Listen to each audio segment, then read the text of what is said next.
अर्थ संग्रह ग्रंथ में page number 27, Pushpika number 6, Shabdi भावना, बराबर है। तो तत्र पुरुष प्रवृत्ति अनुकूलो भावयतोर व्यापार विशेषः शाब्दी भावना। ठीक है, इस पंक्ति में शाब्दी भावना का लक्षण किया है। सामान्य रूप से कल हम लोगों ने भावना का लक्षण देखा, भावना किसको कहते हैं। ठीक है जी, तो लक्षण किया था भावना का। क्या लक्षण किया था बोलिए?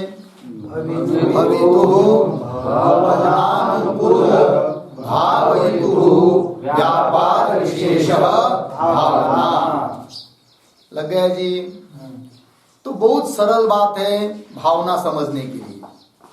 तो सबसे पहले ध्यान दीजिए आप लोग कि दो कर्ता को सामने लाइए, और उसकी व्याख्या भी लिख के दी थी। प्रयोजक कर्ता किसको कहते हैं और प्रयोज्य कर्ता किसको कहते हैं, बताया था कल।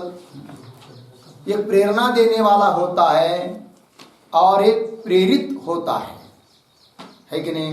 एक आदेश देता है और एक आदेश मानता है, सरल भाषा में कहना हो तो। ठीक है, तो जो प्रयोजक करता है उसके अंदर अंतःकरण में एक भाव होता है, इच्छा विशेष होता है, जिसको अभिप्राय विशेष कह सकते हैं।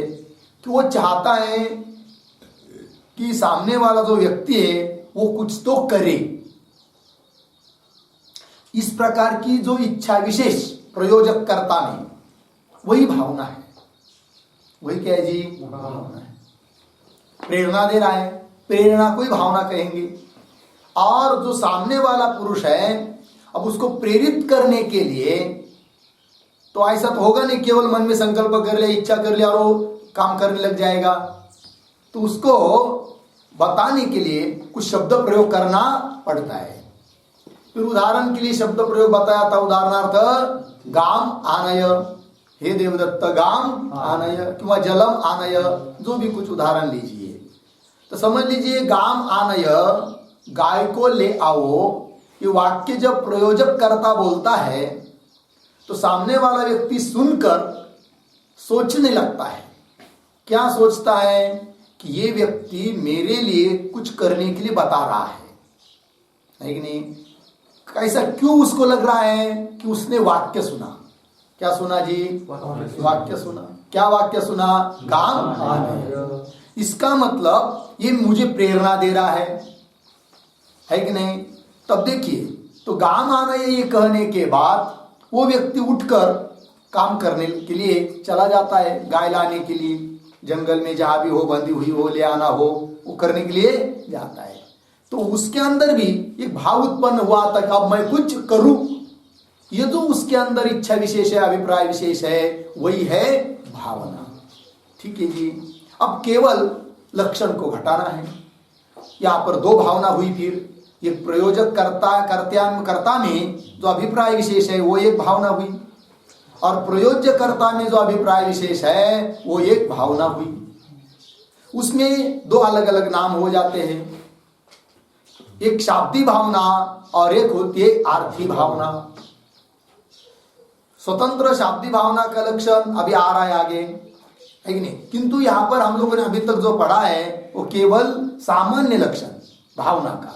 जैसे द्रव्य का लक्षण कर दिया, गुणवत्वम द्रव्य से लक्षणम, जिसमें गुण होते हैं उसको बोलते हैं क्या? द्रव्य। तो सभी द्रव्यों का लक्षण हुआ, पृथ्वी, आप, तेज, वायु, सब में गुण रहते हैं, है कि नहीं? किंतु उसमें अब पृथ्वी का लक्षण करना है तो गंधवत्वम पृथ्व्या लक्षण, स्वतंत्र पृथ्वी का लक्षण हुआ। ये लक्षण जल का नहीं है, वायु का नहीं है, किंतु गुणवत्वम ये लक्षण तो सभी द्रव्यों में जाता है। उस प्रकार भावना का सामान्य लक्षण कर दिया, है कि नहीं? फिर वो दोनों जगह समन्वित हो जाएगा, शाब्दिक भावना में भी और अर्थी भावना में भी। लग गया जी पंक्ति? और आगे जाकर फिर शाब्दिक भावना का स्वतंत्र लक्षण रहेगा, अर्थी भावना का स्वतंत्र लक्षण रहेगा। इतनी बात समझ में आई ना? अब देखिए, तो यहां पर लक्षण घटाना है, तो कैसे लक्षण घटाना है? तो ये जो वाक्य है, शब्द तो अपरिचित लगते हैं, भवितुः, भावनानुकूलः, भावयितुः, व्यापार विशेष भावना। तो उसमें सरल बात है, भवितुः का अर्थ कल बताया था, क्या बताया था? जायमानस्य, उत्पद्यमानस्य, अर्थात जो उत्पन्न हो रहा है। तो जो चीज उत्पन्न हो रही है, ध्यान दीजिए, जो भी चीज उत्पन्न हो रही है उसके उत्पत्ति के लिए अनुकूल जो उत्पन्न कराने वाले का, भावयिता का अभिप्राय विशेष, उसको कहते हैं क्या? भावना। तो यहां पर दो भावना है, शाब्दिक भावना, अर्थी भावना। उसमें शाब्दिक भावना कारण है और अर्थी भावना कार्य है, उनमें कार्य कारण भाव है, ठीक है? तो यहां पर अर्थी भावना को लेंगे भवितुः शब्द से, है कि नहीं? किसको लेंगे? भवितुः शब्द से। उत्पन्न होने वाली कौन है? अर्थी भावना। कहाँ रहती है वो? प्रयोज्यकर्ता में रहती है कि नहीं? अब उसकी उत्पत्ति के लिए अनुकूल जो व्यापार विशेष, है कि नहीं? अर्थी भावना जो कि प्रयोज्यकर्ता में है, उसमें भावना, अर्थ भावना उत्पन्न हो जावे, उसकी उत्पत्ति के लिए अनुकूल जो व्यापार विशेष, वो किस में है? प्रयोजककर्ता में है कि नहीं? तो प्रयोजककर्ता को यहां पर किस शब्द से लेंगे? भावयितुः, भावयिता, उत्पन्न करने वाला, है कि नहीं? क्योंकि प्रयोजककर्ता ही तो उत्पन्न करता है ना, उसमें प्रयोज्यकर्ता में भावना, है कि नहीं? तो भवितुः, भवितुः से कौन लेंगे? अर्थी भावना, है कि नहीं? भवितुः अर्थी भावनायाः भवनानुकूलः उत्पत्त्यनुकूलः, भावयितुः प्रयोजकस्य व्यापार विशेष अभिप्राय विशेष, तो हो गई वो कौन? भावना, है कि नहीं? क्या कौन सी भावना? ये शाब्दिक भावना। प्रयोजक कर्ता में जो भाव विशेष है, अभिप्राय विशेष, उसमें लक्षण ले गए हम लोग, भावयितुः व्यापार विशेष। अब लग गया कि नहीं? घटित हुआ, लक्षण समन्वय हुआ, कहां पर? शाब्दिक भावना में प्रयोजक कर्ता कर्ता के अभिप्राय विशेष में लक्षण का समन्वय हुआ, है कि नहीं? अब चलते आगे, जो प्रयोज्य करता है कि नहीं, उसमें अब लक्षण घटाएंगे, ठीक है ना? लक्षण तो वही है, भवितुः भवनानुकूलः भावयितुः व्यापार विशेष। तो व्यापार विशेष को मूल में पकड़ना है, मुख्य पकड़ना है। व्यापार विशेष का अर्थ भी दिखाता क्या? अभिप्राय विशेष, इच्छा विशेष। अब जो प्रयोज्य करता है उसमें भी तो अभिप्राय विशेष है ना, तो वो भी भावना है। अब उसमें लक्षण घटाएंगे, तो देखिए वो अभिप्राय विशेष कैसा है, तो यहां पर भी भवितुः को कुछ लेना पड़ेगा। अब यहां पर पहले जैसे शाब्दिक भावना से उत्पन्न होने वाली रहती है कौन? अर्थी भावना, है कि नहीं? फिर अर्थी भावना जो कि प्रयोज्य में है, प्रयोज्य पुरुष में है, उसकी उत्पत्ति के लिए अनुकूल व्यापार था किसमें? प्रयोजक में, है कि नहीं? हो गया लक्षण। अब आगे अर्थी भावना में लक्षण घटाएंगे, अर्थात जो प्रयोज्य कर्ता में अभिप्राय विशेष है उसमें लक्षण घटाएंगे। अब उससे क्या उत्पन्न होता है जी? कोई फल, समझ लीजिए गाय ले आना, यही फल हुआ। यदि नहीं कहते तो गाय को ले आता क्या? नहीं, तो गाय को ले आना यही फल है। तो भवितुः शब्द से क्या लेंगे? अब गाम आनयन, गाय का ले आना, ये हुआ क्या? भवितुः, ठीक है ना जी? भवितुः से कौन लिया?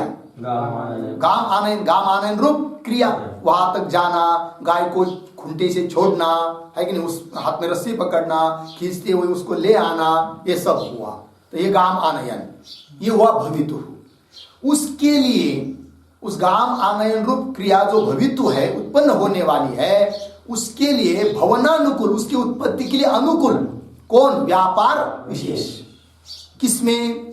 प्रयोज्य करता। किसमें? प्रयोज्य करता है कि नहीं। अर्थात यहां पर अब भावयुतु का व्यापार विशेष, तो भावयुतु शब्द से कौन लेंगे? प्रयोज्य करता। कौन? प्रयोज्य करता। यही बोले थे ना क्या? कौन? भावयुतु से कौन लेंगे? प्रयोज्य करता, है कि नहीं। अब उसमें जो व्यापार विशेष, भावयिता का, प्रयोज्य का जो व्यापार विशेष, क्या व्यापार उत्पन्न हुआ था? क्या उसमें अभिप्राय था? व्यापार मतलब क्या? अभिप्राय विशेष, इच्छा विशेष, ठीक है ना। तो क्या अभिप्राय विशेष उसमें उत्पन्न हुआ है? क्या मैं उठूं क्योंकि मुझे बताया गया है, तो अब मुझे उठना चाहिए, आलस नहीं करना चाहिए, वहां तक जाकर गाय को ले आना चाहिए। तो ये जो अभिप्राय विशेष उसमें उत्पन्न हुआ है, भावयिता का व्यापार विशेष, वो हो गई क्या? हो गया कि नहीं? लक्षण समन्वय हुआ फिर अब। हाँ, ये तो व्यवहारिक दृष्टांत दे दिया।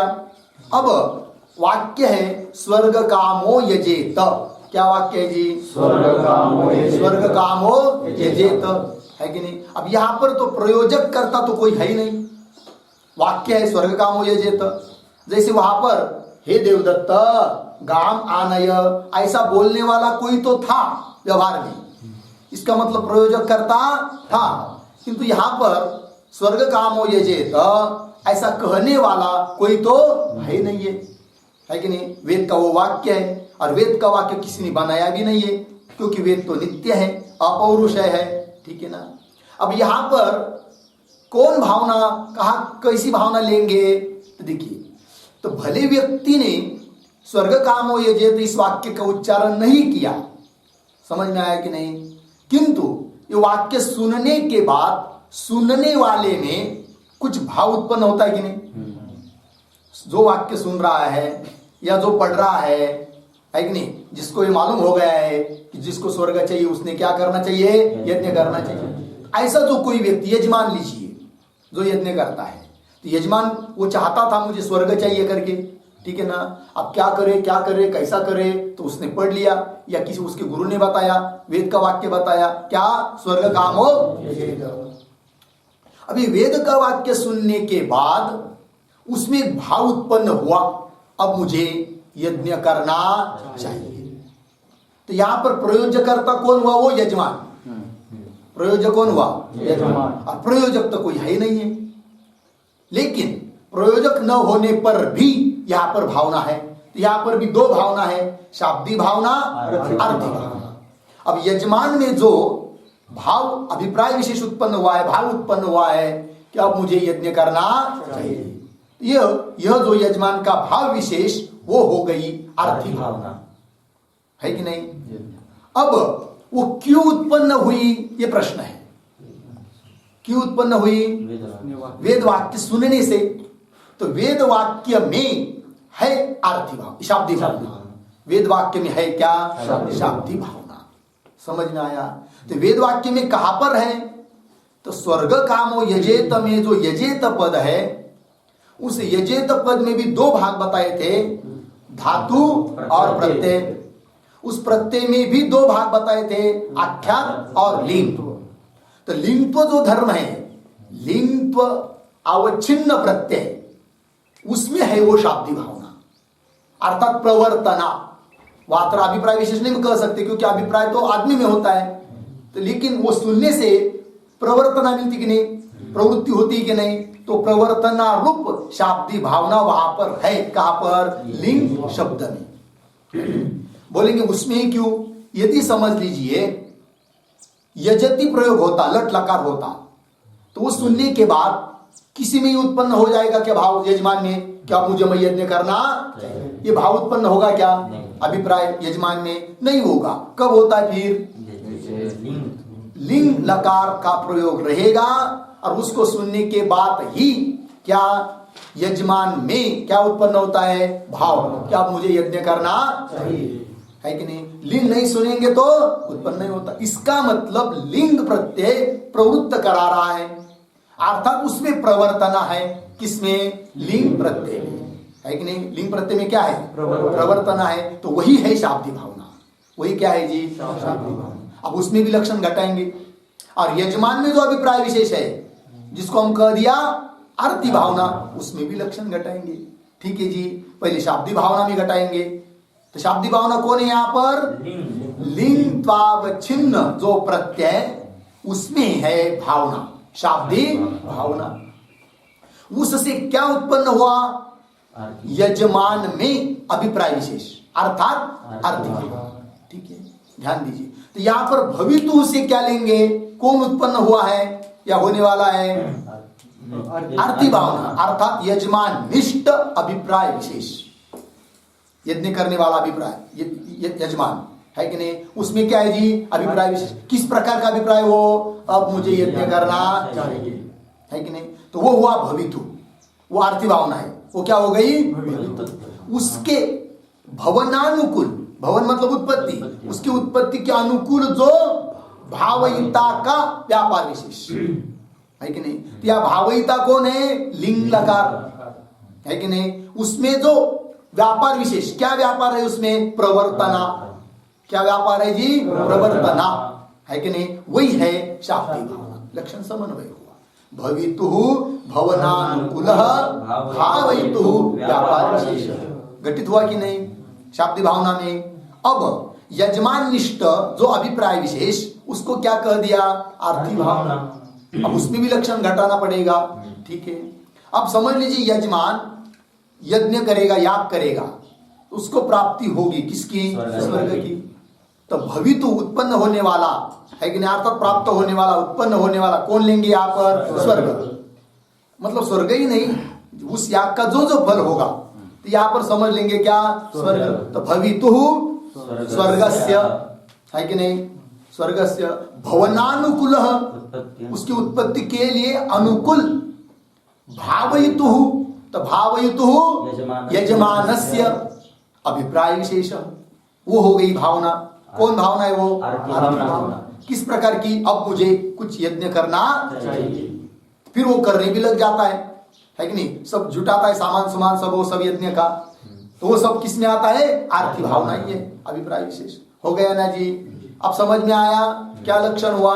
भवितु भवनानुकूल भावयितु व्यापार विशेष भावना। सा द्विधा, वो भावना दो प्रकार की बताई। कौन कौन? शाब्दी भावना, शाब्दी भावना, आरती भावना। ठीक है जी। और क्या वाक्य था वो? हो गया ना? शाब्दी भावना, आरती भावना च इति। आगे चलते, अब पेज नंबर 27 पर देखेंगे। अब मिला, लग गया लक्षण? चलिए 27 पेज, 6 नंबर की पुष्पिका, उसके ऊपर लिखा है शाब्दी भावना। ठीक है, शाब्दी भावना का लक्षण अब कर रहे हैं। देखिए, तत्र पुरुष प्रवृत्ति अनुकूल भावयितु व्यापार विशेष शाब्दी भावना। बोलिए, भावयितु व्यापार विशेष शाब्दी भावना। ठीक है, तो यहाँ पर तत्र ये पद लक्षण घटक नहीं है। तो शाब्दी भावना ये लक्ष्य है और लक्षण अंश है। पुरुष प्रवृत्ति अनुकूल भावयितु व्यापार विशेष, ये लक्षण है। ठीक है, तत्र, तत्र मतलब क्या? तत्र शब्द का अर्थ लिखिए, तत्र बराबर तयोः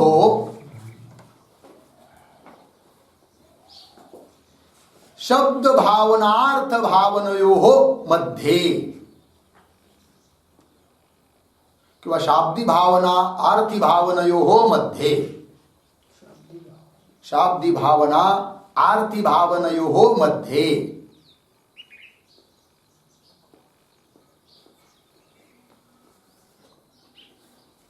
ठीक, तत्र उसमें, किसमें? क्योंकि पीछे क्या कहा था? साद्विधा, शाब्दी भावना अर्थी भावना।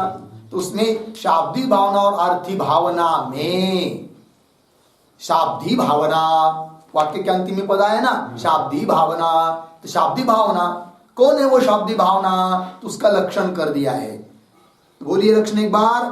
पुरुष प्रवृत्त्यानुकूलः भावयितुः व्यापार विशेषः शाब्दी भावना। ठीक है। पुरुष प्रवृत्ति, पुरुष शब्द से यहां लेंगे प्रयोज्य पुरुष।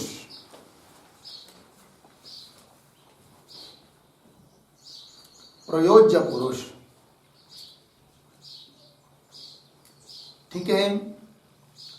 उसके प्रवृत्ति के लिए अनुकूल भावयितु व्यापार विशेष। तो यहां पर भावयितु शब्द जो आया है, तो भावयितु शब्द का अर्थ करेंगे प्रयोजकस्य।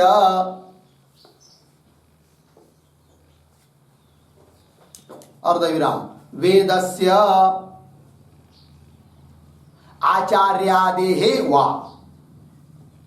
आचार्यादेः वा।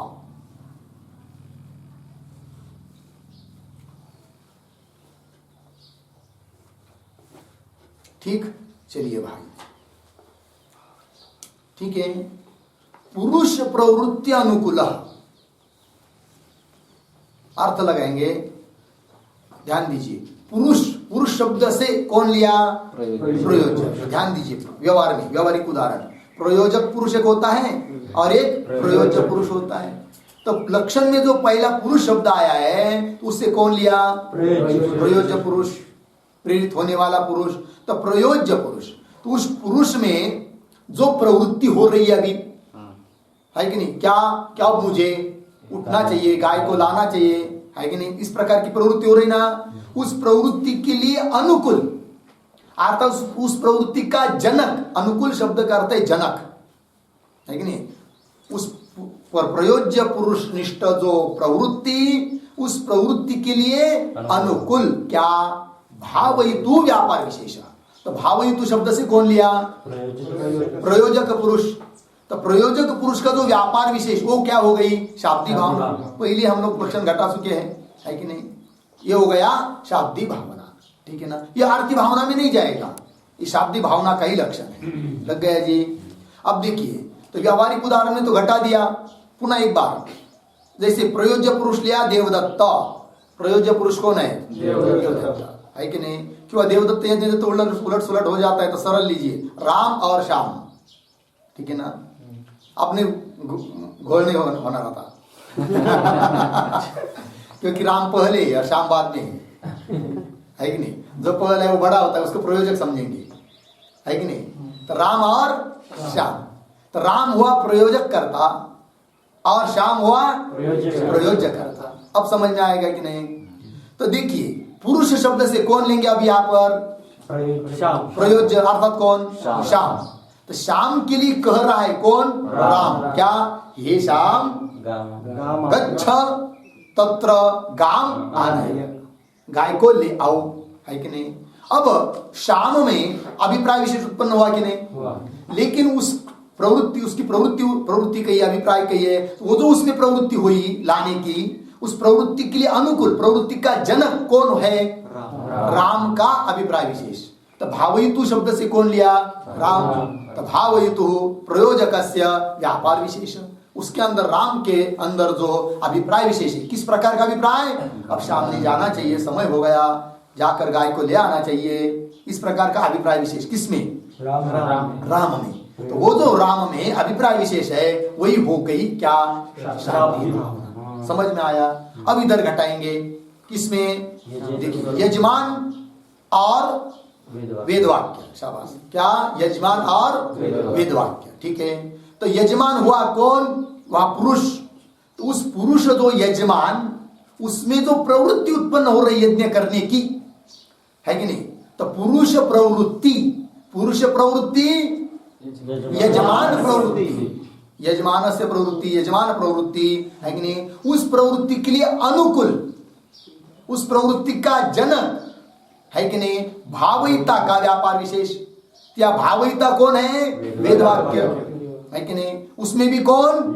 लिंग लगा, लिंग प्रत्यय, है कि नहीं? उसमें जो क्या? प्रवर्तनारूप धर्म, क्योंकि उसमें अभिप्राय विशेष नहीं कर सकते, अभिप्राय तो आदमी में होता है। तो उसमें जो प्रवर्तनारूप धर्म वही है क्या? शाब्दी भावना। समझ में आया ना? अब ये शाब्दी भावना का लक्षण आरती भावना में नहीं घट सकता। व्यवहारिक उदाहरण देखिए, राम और श्याम का लिया था हम लोगों ने। समझ लीजिए श्याम नाम के व्यक्ति में जो अभिप्राय विशेष, तो वो तो क्या है? आरती भावना है। अब समझ लीजिए वहां पर लक्षण घटाने का प्रयास किया तो क्या लिखा है वहां पर? पुरुष प्रवृत्ति अनुकूल है कि नहीं? अब देखिए श्याम में जो अभिप्राय विशेष है वो स्वर्ग की उत्पत्ति के लिए, स्वर्ग के लिए अनुकूल है। पुरुष प्रवृत्ति के लिए अनुकूल है क्या? मतलब किसी पुरुष की प्रवृत्ति उससे उत्पन्न हो रही है क्या? नहीं। समझ में आ रहा है कि नहीं? श्याम में जो भी अभिप्राय विशेष है उससे और किसी पुरुष की प्रवृत्ति हो रही है क्या? तो पुरुष प्रवृत्ति के लिए अनुकूल व्यापार नहीं है वो। किसका? श्याम का। श्याम में जो अभिप्राय विशेष है वह स्वर्ग के अनुकूल अभिप्राय विशेष है या किसी पुरुष के प्रवृत्ति के लिए अनुकूल अभिप्राय विशेष है? स्वर्ग के लिए अनुकूल अभिप्राय विशेष है। और हमको क्या चाहिए? पुरुष प्रवृत्ति के लिए अनुकूल अभिप्राय विशेष चाहिए। वैसा तो नहीं। अर्थात आरती भावना में लक्षण घटेगा नहीं। ये किसका लक्षण हुआ? शाब्दी भावना का। लग गया ना?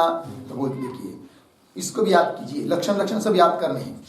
पुरुष प्रवृत्ति अनुकूल भावयितु व्यापार विशेष शाब्दी भावना। ठीक है ना जी? लग गया जी? चलिए, तो प्रयोजक में जो क्या भाव अभिप्राय विशेष बता दिया है कि नहीं? अयम प्रवर्तताम, अयम श्याम अत्र प्रवर्तताम। इस श्याम ने यह प्रवृत्ति हो करनी चाहिए, इस प्रकार का अभिप्राय विशेष होता है। किसमें? राम में प्रयोजक करता है, तो वही शाब्दी भावना है। आगे चलिए, साच लिंग अंशेन उच्यते। क्या लिखा है? साच लिंग अंशेन उच्यते। सा शाब्दी भावना किस अंश के द्वारा कही जा रही है? लिंग अंश। मतलब लिंग अंश कहां से आया? तो देखिए कल कहा था यजेत। यजेत के दो विभाग किए थे, धातु और प्रत्यय। धातु से लिया कौन? यज धातु। और प्रत्यय में दो अंश, आख्यातत्व धर्म और लिंगत्व धर्म। तो उसमें जो दो धर्म है आख्यातत्व और लिंगत्व, उन दो धर्मों में से लिंगत्व धर्म के द्वारा कही जा रही है क्या? शाब्दी भावना।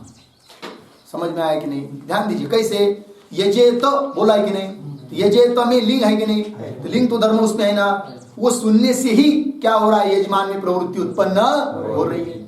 यदि लिंगत्व नहीं रहता, लिंग की जगह समझ लीजिए लट रहता, लिट रहता है कि नहीं, तो वो सुनने के बाद यजमान में यज्ञादि करने की प्रवृत्ति उत्पन्न होती क्या? नहीं होती। किससे हो रही? फिर लिंग से हो रही। इसका मतलब लिंग अंश के द्वारा कही जा रही है कौन? शाब्दी भावना। कौन है वो? प्रवर्तना। शब्द में रहने वाला धर्म कौन? प्रवर्तना रूप शाब्दी भावना। और उससे उत्पन्न हो रही है यजमान में अर्थी भावना, है कि नहीं? तो शाब्दी भावना कौन हुई यहाँ पर? प्रत्ययनिष्ठ धर्म, प्रवर्तना रूप धर्म। ठीक है ना? वो क्या हुई? शाब्दी भावना। तो लक्षण घटाएंगे। क्या लक्षण है शाब्दी भावना का? पुरुष प्रवृत्ति अनुकूल भावयितु व्यापार विशेष। तो पुरुष शब्द से कौन लेंगे यहाँ पर? यजमान। प्रयोज्य वही यजमान। तो उसमें होने वाला जो व्यापार विशेष, उसके उत्पत्ति के लिए अनुकूल भावयिता का अर्थात लिंग प्रत्यय का जो व्यापार विशेष, कौन व्यापार है वहां पर? प्रवर्तना। तो यही हुई शाब्दी भावना। लग गया जी? चलिए, साच लिंग अंशेन उच्यते अर्थात लिंगत्वेन उच्यते। उच्यते मतलब क्या? उच्यते शब्द का अर्थ लिखिए अभिधया प्रतिपाद्यते। अभिधया प्रतिपाद्यते बराबर शक्ति वृत्त्या कथ्यते।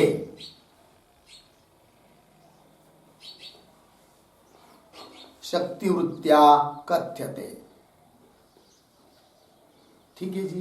देखिए, अभिधया प्रतिपाद, अभिदा से कहा जा रहा है। अभिदा कहते शक्ति वृत्ति को, है कि नहीं, शक्ति वृत्ति से कहा जा रहा है। अर्थात क्या जी, ध्यान दीजिए, शक्ति वृत्ति और लक्षणावृत्ति, है कि नहीं।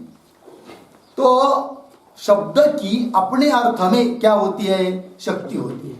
क्या होती है जी, शक्ति। जैसे घट पद की, घट पद, हाँ, जिसका मुख से उच्चारण हो रहा है, उस पद की शक्ति किसमें है, कम्बुग्रीवादिमान अर्थ में है, घट में, कि जिसमें पानी भरते हम लोग, है कि नहीं। बोलेंगे उसमें ही क्यों शक्ति है, पट में शक्ति क्यों नहीं है घट पद की, है कि नहीं। तो वैसा नहीं है।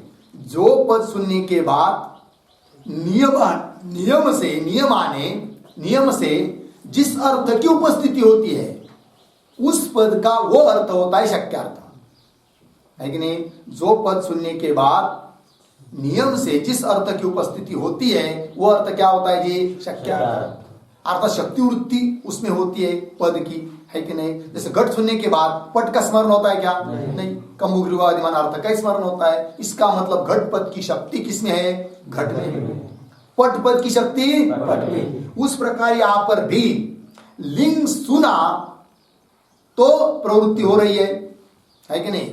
लिंग नहीं सुनेंगे तो प्रवृत्ति नहीं हो रही है प्रयोजक पुरुष में, है कि नहीं।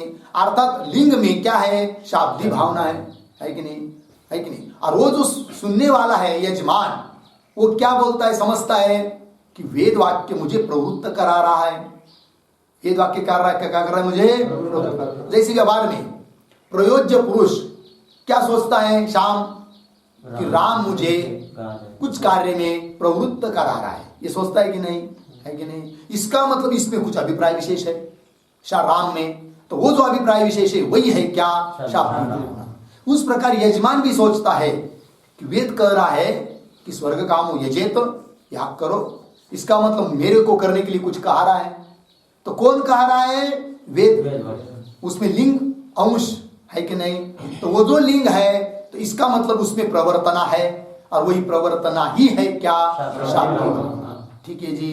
तो लिंग तो ये हुआ वाचक, और वाच्य हो गई शाब्दी भावना, है कि नहीं। वाच्यवाचक भाव, है कि नहीं। लिंग तो अंश के द्वारा कौन भावना कही जा रही है, शाब्दी भावना। अर्थात वाच्य हो गई कौन, शाब्दी भावना, और वाचक हुआ कौन, लिंगत्वावच्छिन्न प्रत्यय, लिंगत्व धर्मावच्छिन्न प्रत्यय। ये क्या हुआ, वाचक।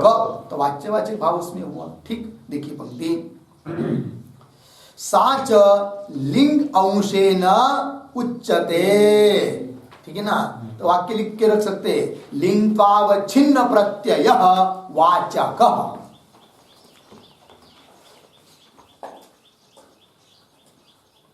लिंगत्वावच्छिन्न प्रत्यय वाचक। अर्धविराम, शाब्दी भावना वाच्या,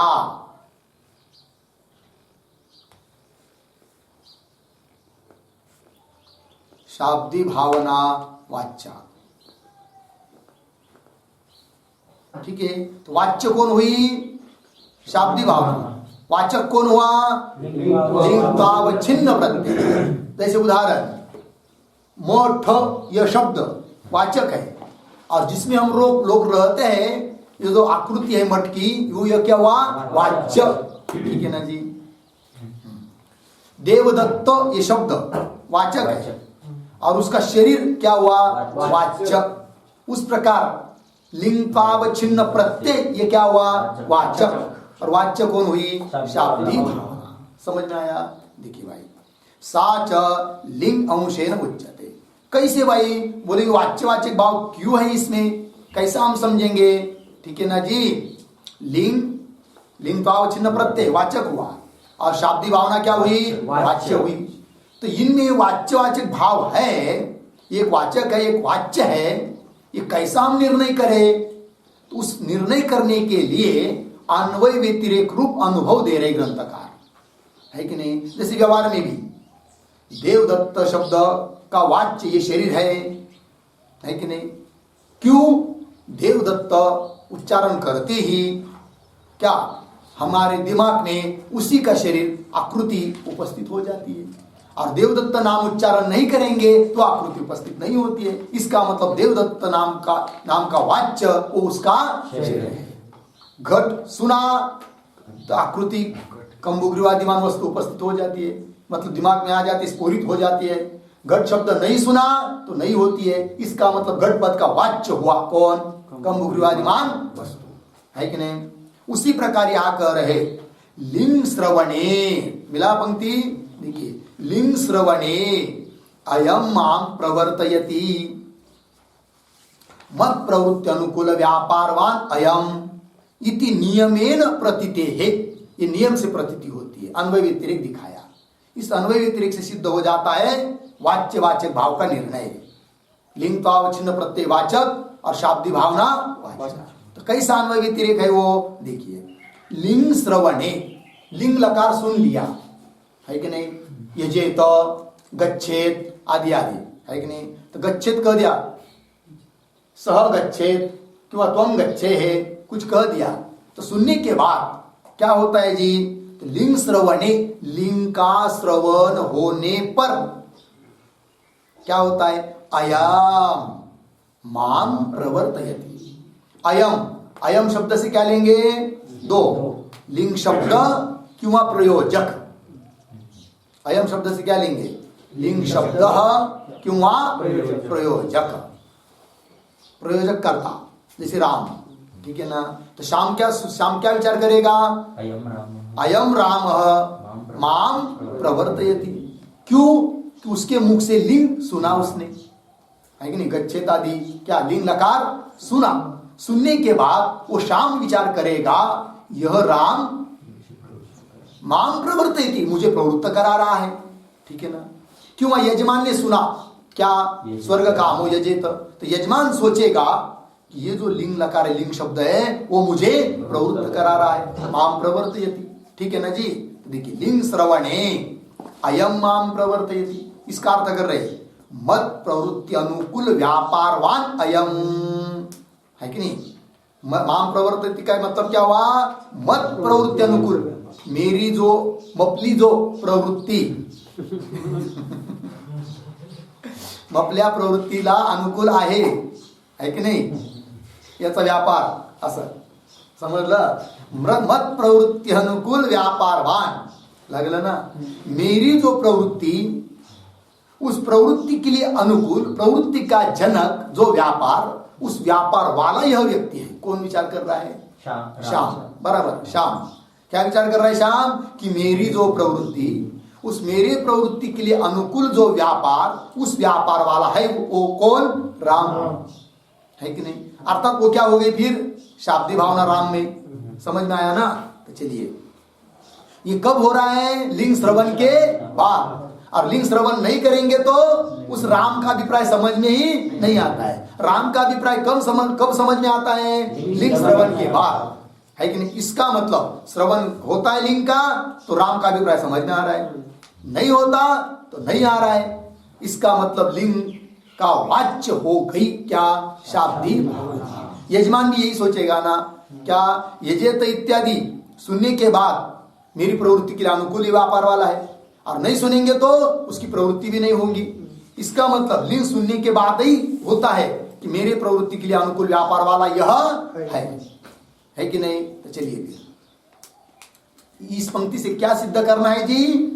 लिंग त्वावच्छिन्न प्रत्यय वाचक है और शाब्दी भावना वाच्य, बस इसका ही निर्णय करने के लिए यह अन्वय व्यतिरेक दिया है।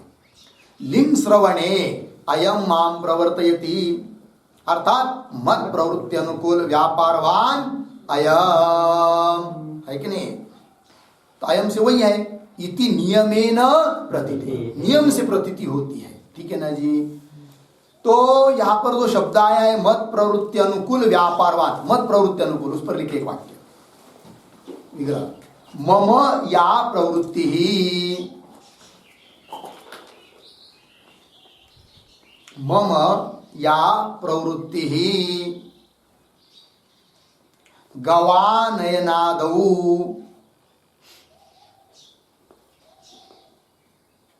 ठीक है, गवानयनादौ अर्धविराम तत् अनुकूल व्यापारवान, तद अनुकूल व्यापारवान अयम। अयम बराबर प्रयोजक, अयम बराबर प्रयोजक। हो गया जी, इत्यर्थ हो गया। देखिए, मत प्रवृत्ति अनुकूल व्यापारान, मम या प्रवृत्ति, कौन सी प्रवृत्ति? गवानयनादौ, गाय को ले आना इत्यादि में जो मेरी प्रवृत्ति, तद अनुकूल, उस प्रवृत्ति के लिए अनुकूल व्यापार वाला यह है। कौन? प्रयोजक। उदाहरण में राम, सिद्धांत में लिंग प्रत्यय है कि नहीं? चलिए, मत प्रवृत्ति अनुकूल व्यापारवान अयम इति नियमेन प्रतीते है। नियमेन, नियमेन मतलब क्या भाई? तो नियमेन शब्द का अर्थ लिखिए, नियमेन बराबर अन्वय व्यतिरेकाभ्याम,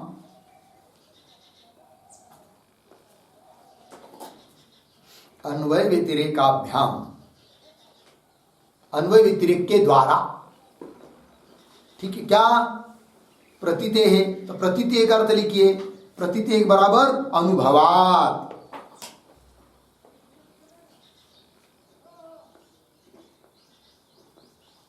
हो गया, पूर्ण विराम। आगे लिखिए एक वाक्य, यस्मात् हेतु हो,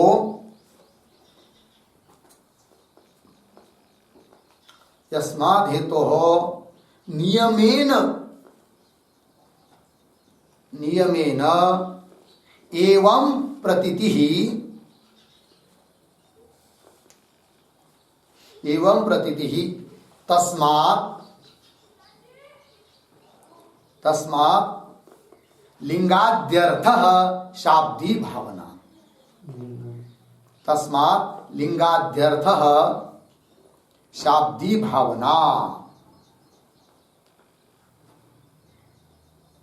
लिंगाद्यर्थः शाब्दी भावना इत्यर्थः। ठीक है जी, चलिए। यस्मात् हेतु, जिस कारण से, नियमेन एवं प्रतीति, नियम से प्रतीति आ रही है कि नहीं? घट सुनने के बाद घट का स्मरण, नहीं सुनेंगे तो नहीं स्मरण। उस प्रकार लिंग श्रवण करेंगे तो प्रवृत्ति की प्रतीति, नहीं करते तो प्रवृत्ति की प्रतीति नहीं होती है। यस्मात् हेतु नियमेन एवं प्रतीति तस्मात्, इसलिए लिंगाद्यर्थ शाब्दी भावना, लिंगादिक का अर्थ हो गया कौन? शाब्दी भावना। अर्थात वाच्य हो गई कौन? शाब्दी भावना। वाचक हुआ कौन? लिंगादि। लिंगादि शब्द से क्या? लिंग, लोट, तव्यत आदि शब्द से आते हैं, जो कि प्रेरणार्थक प्रत्यय होते हैं। ठीक है जी, चलिए पुस्तक में। लिंग श्रवणे अयम माम प्रवर्तयति, मत प्रवृत्ति अनुकूल व्यापारवान अयम इति नियमेन प्रतीते है। लागलं? अब व्याप्ति दे रहे हैं। क्या व्याप्ति दे रहे हैं? पुस्तक में देखिए, यत् यस्मात् शब्दात् नियमतः प्रतीयते तत् तस्य वाच्यम।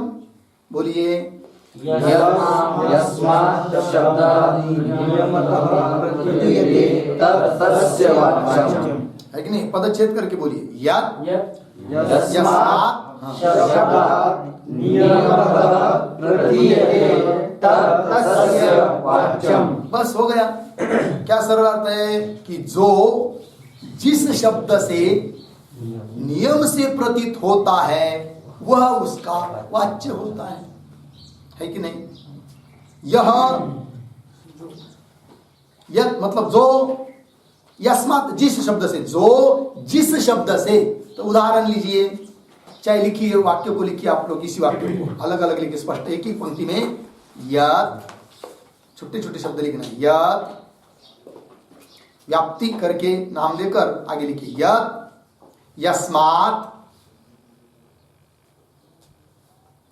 उसी पंक्ति में यस्मात् शब्दात् नियमतः प्रतीयते, नियमतः प्रतीयते तत् तस्य वाच्यम। ठीक, अब देखिए, यत् के नीचे अधोरेखा करके, अधोरेखा का मतलब आड़वी लाइन, उभी लाइन धरी, फिर उस आड़ी लाइन को नीचे उभी देना, नीचे लाइन करना है। ठीक है, बांध देकर। यत, यत का अर्थ लिखे जो, यस्मात् इसके नीचे उसका अर्थ लिखिए जो, जिससे, क्यों जिस लिखिए, केवल जिस इतना ही लिखिए, जिस, क्योंकि आगे शब्दात आ रहा है ना, शब्दात के नीचे लिखिए शब्द से, जिस शब्द से हुआ, फिर शब्द से, शब्द से। नियमतः इसके नीचे अन्वय व्यतिरेकेन, क्यों अन्वय व्यतिरेकतः प्रतीयते,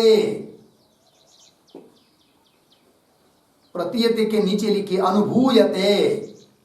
हिंदी में लिख रहे थे ना हम लोग, संस्कृत में कहां चले गए? अनुभूयते है कि नहीं? चलिए, ऐसा होता है गड़बड़, तो क्या करेंगे आप? हो गए ना? तो देखिए, तो यस्मात् का क्या अर्थ लिखा? जिस, बराबर है। और शब्दात के नीचे क्या लिखा? शब्द से। नियमतः, नियमतः का अर्थ क्या लिखा? अन्वय व्यतिरेकतः, अन्वय व्यतिरेक से,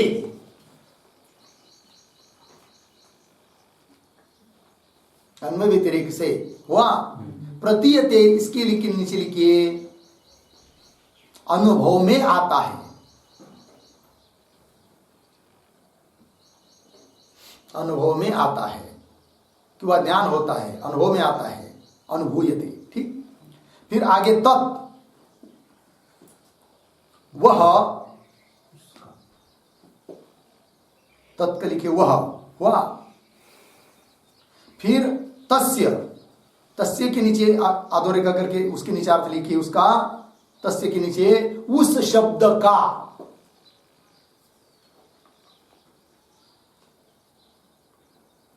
ठीक है ना? वाच्य के नीचे वही वाच्य होता है।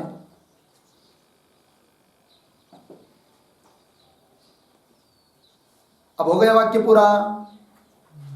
देखिए भाई, क्या वाक्य हुआ अभी बोलिए? जो जिस शब्द से अन्वय व्यतिरेक के द्वारा अर्थात नियम से अनुभव में आता है, वह उस शब्द का वाच्य होता है। समझ में आया? सरल सरल है। जो जिस शब्द से नियम से प्रतीत होता है वह उसका वाच्य। अब उदाहरण लिखेंगे, तो जो शब्द के नीचे लिखिए घट, पहला तो शब्द है ना जो, तो उदाहरण लेंगे एक एक। तो उदाहरण लिया जैसे घट,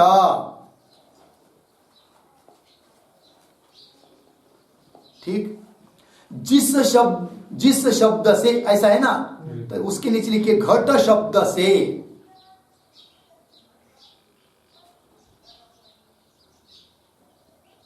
घट शब्द से। जो के नीचे क्या लिखा है हम लोगों ने पहले? घट।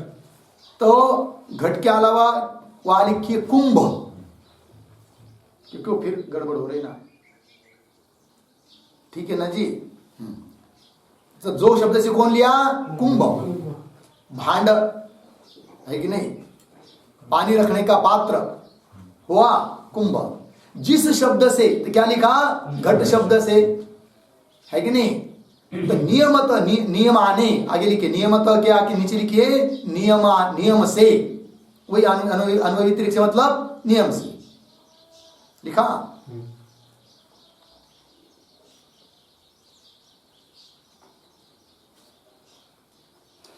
लिखा नियम से, क्या लिखा आगे? अनुभव में आ रहा है, प्रतीयत के नीचे अनुभव में आ रहा है, अर्थात जाना जा रहा है।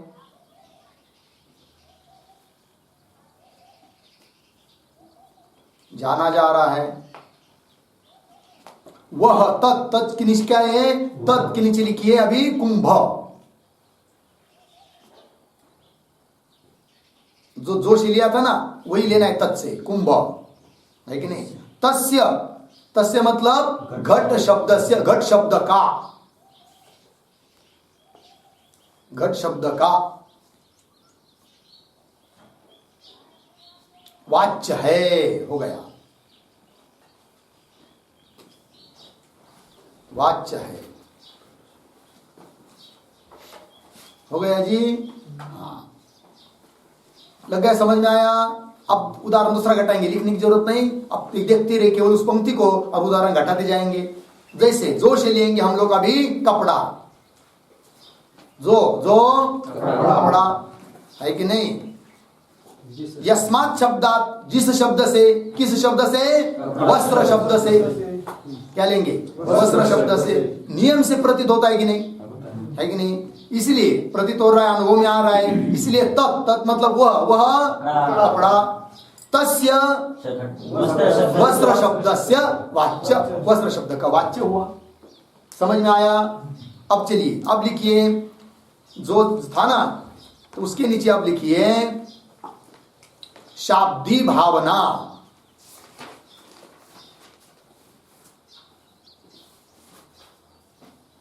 शाब्दी भावना,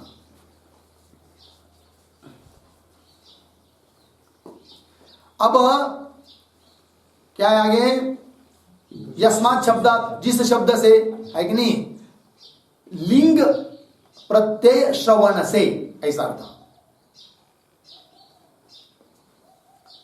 लिंग प्रत्यय श्रवण से,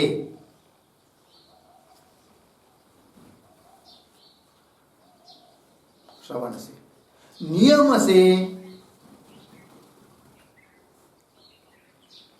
नियम से हुआ। आगे जाना जा रही है, नियम से के बाद आगे, नियम से हुआ ना, फिर उसके बाद क्या है आगे, प्रतीयति के नीचे जाना जा रही है, जानी जा रही है,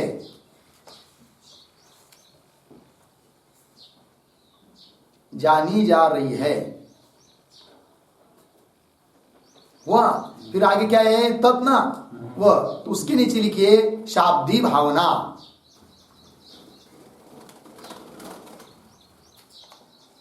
शाब्दी भावना,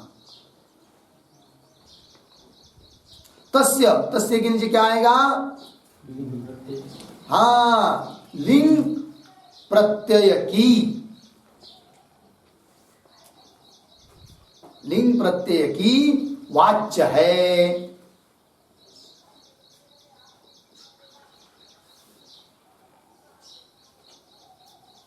वाच्य है।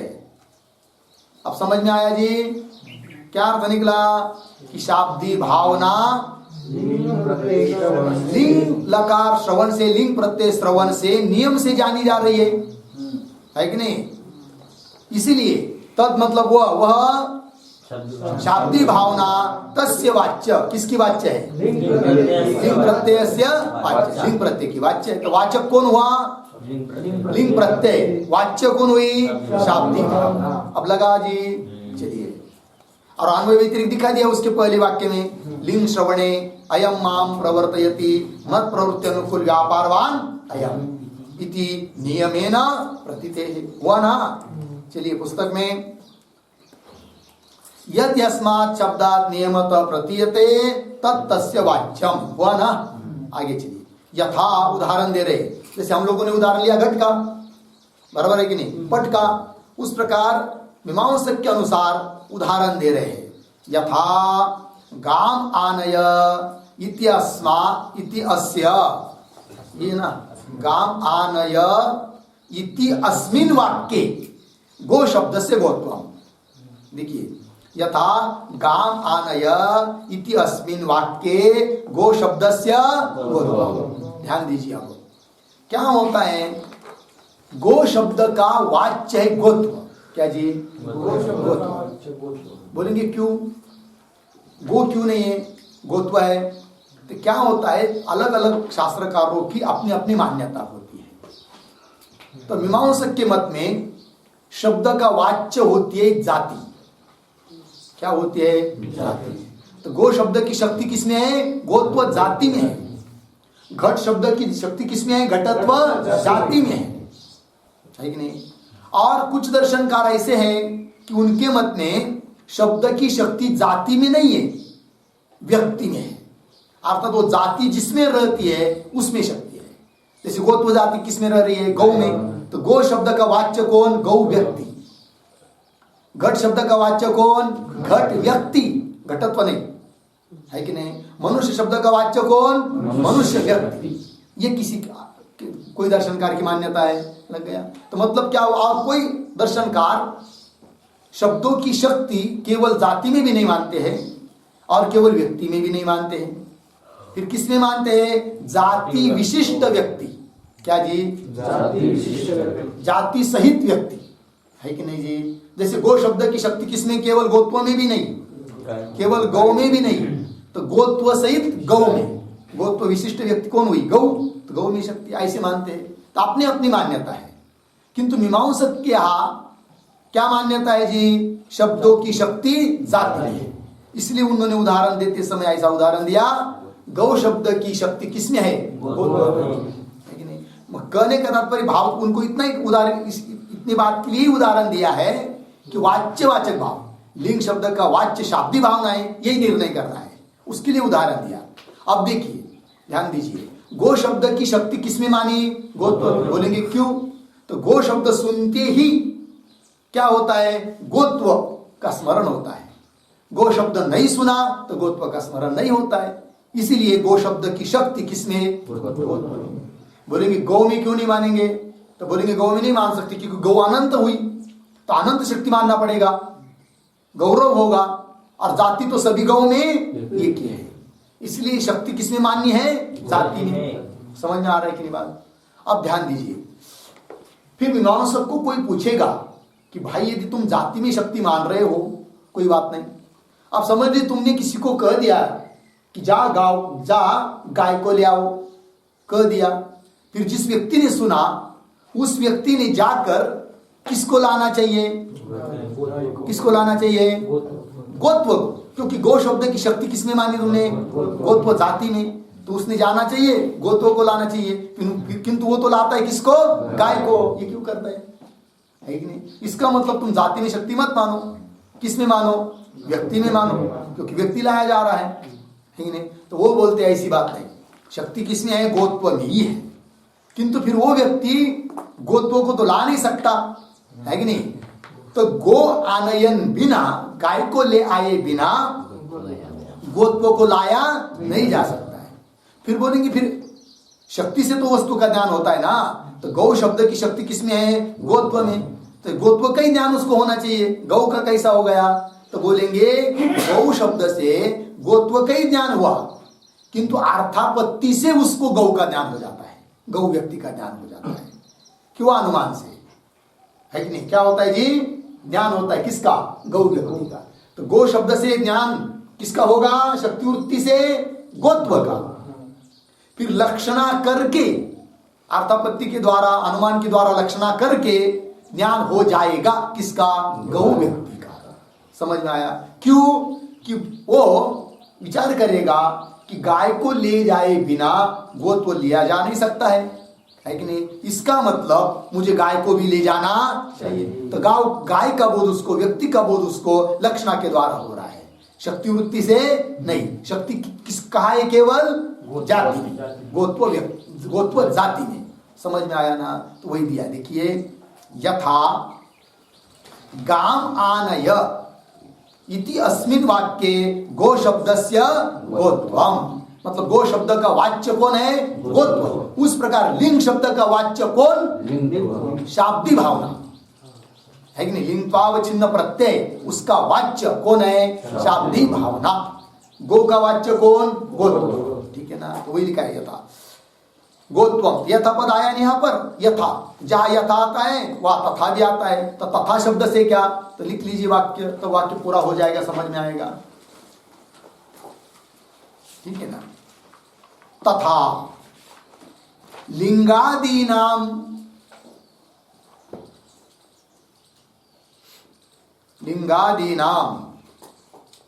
विधायकानाम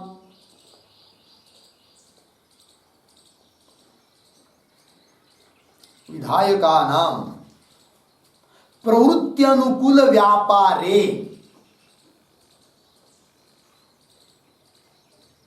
प्रवृत्त्यनुकूल व्यापारे कंस में लिखिए शाब्दी भावनायाम अर्धविराम प्रवर्तनायाम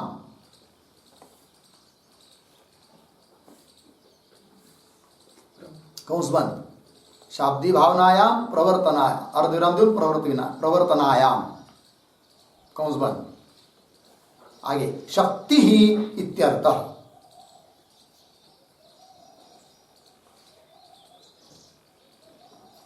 पूर्ण विराम आगे प्रवृत्त्यनुकूल व्यापारः एव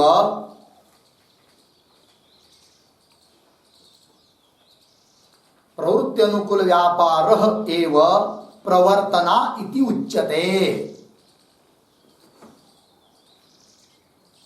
प्रवर्तना इति उच्यते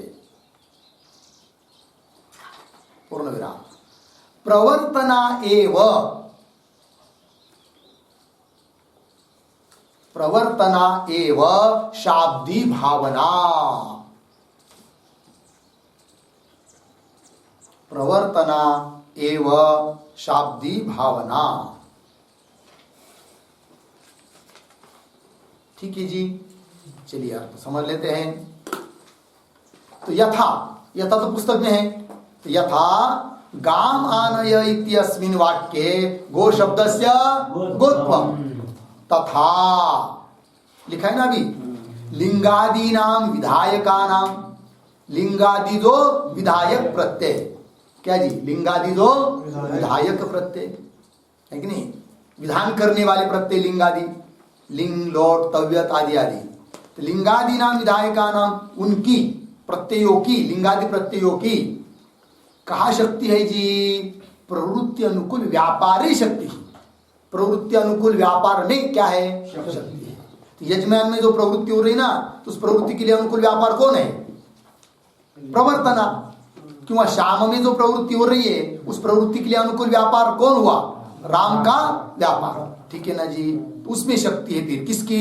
लिंग की लिंग इत्यादि प्रत्ययों की तो वही लिखा है लिंगादि नाम विधायका नाम प्रवृत्ति अनुकूल व्यापार है प्रवृत्ति अनुकूल व्यापार मतलब कौन शाब्दी भावना क्यों प्रवर्तना ठीक है ना उसमें क्या है शक्ति तो वही आगे लिखा है प्रवृत्ति अनुकूल व्यापार एवं प्रवर्तना प्रवृत्ति के लिए अनुकूल व्यापार है क्या है जी प्रवर्तना इति उच्यते और प्रवर्तना एवं शाब्दी भावना प्रवर्तना ही क्या है शाब्दी भावना अर्थात कौन किसका वाच्य हुआ वाच्य कौन हुई वाचक कौन हुआ वाच्य हुई कौन शाब्दी भावना और वाचक कौन है उसका लिंगादि है कि नहीं लिंग पाव चिन्ह प्रत्यय बोलिए कि वह लिंगादि ये क्या हुए वाचक और वाच्य कौन हुई शाब्दी भावना इतना लग गया जी चलिए अब पुस्तक में एक जैमिनी का सूत्र आता है आकृतिस्तु शब्दार्थ आकृति ही तु शब्दार्थ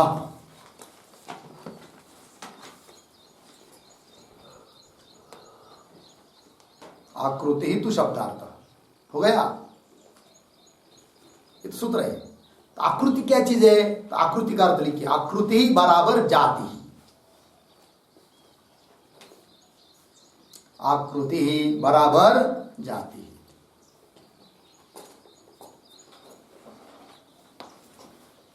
मतलब कहने के लिए तात्पर्य है कि मीमांसक के मत में शब्द की शक्ति किसमें होती है जाति में तो वही लिखा ना आकृति तो शब्दार्थ शब्द का अर्थ कौन है जी आकृति आकृति मतलब जाति हो गया ना चलिए सच व्यापार विशेष लौकिक वाक्य पुरुषनिष्ठ अभिप्राय विशेष है कि नहीं वो सच व्यापार विशेष प्रवृत्ति अनुकूल व्यापार है कि नहीं तो व्यापार विशेष से क्या लेंगे शाब्दी भावना पुस्तक में देखते जाइए सच व्यापार विशेष तो व्यापार विशेष शब्द से क्या लेंगे शाब्दी भावना लौकिक वाक्य में क्या पुरुषनिष्ठ अभिप्राय विशेष पुरुष कौन लेंगे यहाँ पर प्रयोजक पुरुष राम है कि नहीं तो प्रयोजक पुरुष निष्ठ अभिप्राय विशेष वो हो गई क्या शाब्दी भावना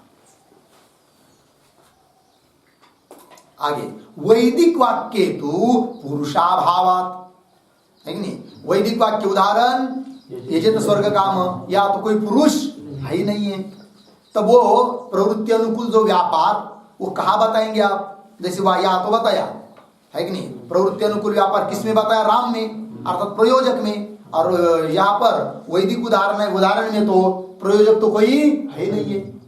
अब क्या करेंगे?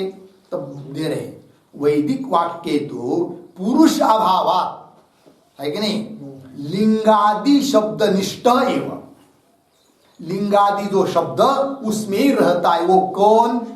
व्यापार विशेष, शाब्दी भावना अर्थात प्रवर्तना है कि नहीं। प्रवर्तना प्रवृत्ति के लिए अनुकूल व्यापार विशेष अर्थात प्रवर्तना अर्थात शाब्दी भावना वैदिक उदाहरण में कहा रह रही है? लिंगादि शब्द में, ठीक है ना। शाब्दी भावना कहाँ रहती है? शब्द में। कौन शब्द में?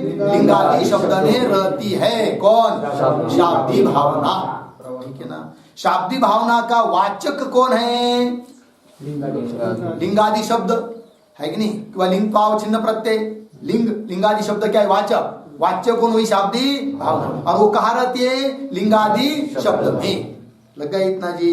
वैदिक वैदिक वाक्य तो पुरुषाभावात है कि नहीं, पुरुषाभावात क्या लिखा है? पुरुषाभावात का अर्थ लिखे पुरुष कर्तृकत्व अभावात।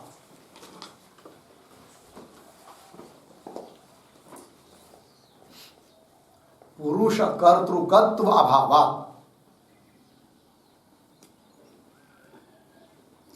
हो गया, पुरुष कर्तृकत्व अभावात, ठीक है जी। मतलब क्या हुआ जी? तो वैदिक वाक्य का कोई पुरुष कर्ता नहीं है, अर्थात पुरुष वहां नहीं है। पुरुष नहीं है मतलब क्या? उसका करने वाला, वेद को बनाने वाला कोई पुरुष नहीं है, क्योंकि वेद कैसे है जी? पुरुष है। तो वही वैदिक वाक्य पुरुषाभावात, पुरुषाभाव मतलब पुरुष कर्तृकत्व का अभाव है उसमें। किसमें? वैदिक वाक्य में। अभावात लिंगादि शब्द निष्ठ, लिंगादि शब्द में रह रही वो कौन? शाब्दी। अतएव शाब्दी भावना इति व्यवह्रियते। अतएव, अतएव का अर्थ लिखिए शब्द निष्ठत्वात् एव। अतएव का मतलब है शब्द निष्ठत्वात् एव।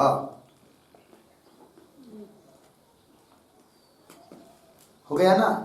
मतलब क्या हुआ? शब्द निष्ठत्वात् एव मतलब शब्द में रहने वाली है वो, इसलिए उसका नाम हो गया शाब्दी भावना। शाब्दी भावना नाम क्यों पड़ा उसका? शब्द में रहती है इसलिए। कौन से शब्द में रहती है वो शाब्दी भावना? लिंगादि शब्द में रहती है कि नहीं जी? हाँ। और उस शाब्दी भावना का वाचक कौन है? लिंगादि शब्द। बोलेंगे कैसे?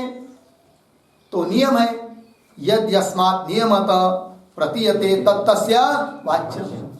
लिंगादि श्रवणे अयम माम प्रवर्तयति मत प्रवृत्ति अनुकूल व्यापारवान अयम इति नियमतः प्रतीति, नियम से प्रतीति हो रही है। इसका मतलब लिंगादि शब्द का वाच्य हो गई कौन? शाब्दी भावना। लग गया जी इतना? और कोई दिक्कत नहीं है ना? अब वेद नित्य है, वेद नित्य है तो कैसा वेद नित्य है उसके लिए श्लोक दिया है, देखिए आपके पुस्तक में पेज नंबर 32 पर देखिए, सबसे अंतिम श्लोक देखिए नीचे का।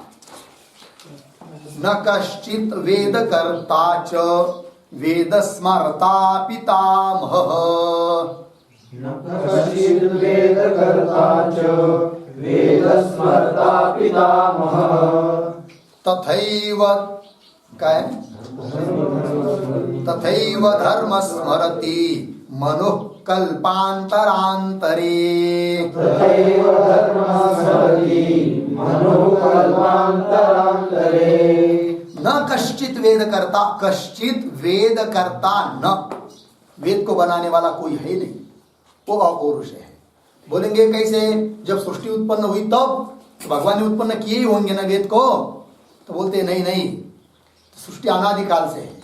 जब महाप्रलय होता है ना उस समय में भी भगवान अपने पास उस वेद को रखते हैं, ठीक है ना। जब पुनः नई सृष्टि करनी रहती है तो उसी वेद को क्या करते? व्यक्त कर देते हैं, उसी अनुपूर्वी रहती है। उसमें अनुपूर्वी भी बदलती नहीं है। मतलब अ के बाद ब रहेगा तो ब ही रहेगा, अ के बाद क नहीं हो सकता, उसको कहते हैं अनुपूर्वी। जैसी रचना जिस तरह से वैसा ही वेद आगे के सर्ग में क्या करता है, ब्रह्मदेव प्रकट कर देता है, वही लिखा है। इसलिए ब्रह्मदेव जो है ना पितामह, वो वेद का स्मर्ता है, वेद का कर्ता नहीं। स्मर्ता है मतलब जैसे पूर्व कल्प में थे वैसे ही इस कल्प में वो स्मरण करके लोगों को दे देता है। ठीक है ना जी, वही लिखा। कष्टित वेद करता, कष्टित वेद करता न, हो गया ना। पितामह वेद स्मर्ता, पितामह तो वेद के स्मरण करने वाले हैं। तथा एव धर्मम स्मरति मनु, तथा एव मनु धर्मम स्मरति, कहा कल्प कल्पांतरे। उस प्रकार मनु आदि जो है ना ऋषि, वो भी क्या करते हैं, जैसे पीछे के कल्प में धर्म थे उसी प्रकार के धर्म आगे बताते हैं, किंतु अनुपूर्वी वैसी ही वो अन्य ग्रंथों की ऐसी बात नहीं है। महाभारत मनुस्मृति आदि ग्रंथ पिछले कल्प में भी थे, अभी भी है, किंतु जरूरत नहीं है कि वैसी अनुपूर्वी है करके। कदाचित अभी महाभारत में 1 लाख श्लोक है, हो सकता है उस समय 2 लाख भी हो सकते हैं, हो सकता है श्लोक आगे पीछे भी हुए होंगे, उसमें कोई अनुपूर्वी की आवश्यकता नहीं, किंतु वेद के बारे में वैसा। इसलिए वेद कैसे है जी, नित्य है, अपौरुष है। अपौरुष होने के कारण ही वेद कैसे है, नित्य है। वही लिखा है 32 पेज पर बीच में एक श्लोक आया है, नहीं वेद पुरुष निर्मित, मिला, वेद पुरुष निर्मित न ही निश्चयवाचक, वेद पुरुष निर्मित नहीं। कैसे आगे दिया है, वेदस्याध्ययनम सर्वम गुरुवाध्ययन पूर्वकम। तो बोलेंगे फिर वेद चलता कैसा है, कैसे आगे आगे, तो बता रहे हैं कि वेदस्य अध्ययनम सर्वम, संपूर्ण सर्वम वेदस्य अध्ययनम, वेद का संपूर्ण अध्ययन कैसा चलता है, गुरु अध्ययन पूर्वकम। मतलब गुरु बोलते हैं, शिष्य सुनता है, सुन सुनकर कंठस्थ कर लेता है, जैसा कि वैसा वो आगे को वो आगे को वो आगे को देता रहता है, ये चलता रहता है वेद। ठीक है ना जी, चलिए। गुरुवाध्ययन पूर्वकम वेदाध्ययन सामान्यात्, ये हेतु है कि नहीं, तो अनुमान बन गया एक प्रकार का। कैसा अनुमान हुआ, सर्व वेदस्य सर्वम अध्ययनम पक्ष गुरु अध्ययन पूर्वका साध्य, वेदाध्ययन सामान्यात् हेतु। उदाहरण, अधुनाध्ययनम यथा, यथा अधुनाध्ययनम, जैसे आजकल वेद का अध्ययन चलता है ना उसी प्रकार से, तो दृष्टांत हुआ। ठीक है जी, चलिए। कहने का भाव इतना ही है कि वेद नित्य है, पुरुषकृत नहीं है, अपौरुष है। हो गया जी, चलिए। लग गया फिर शाब्दिक भावना का लक्षण, भावना का लक्षण, इसका खूब चिंतन कीजिए क्योंकि इसके ऊपर ही आगे वाला सब है। ठीक है जी, बस।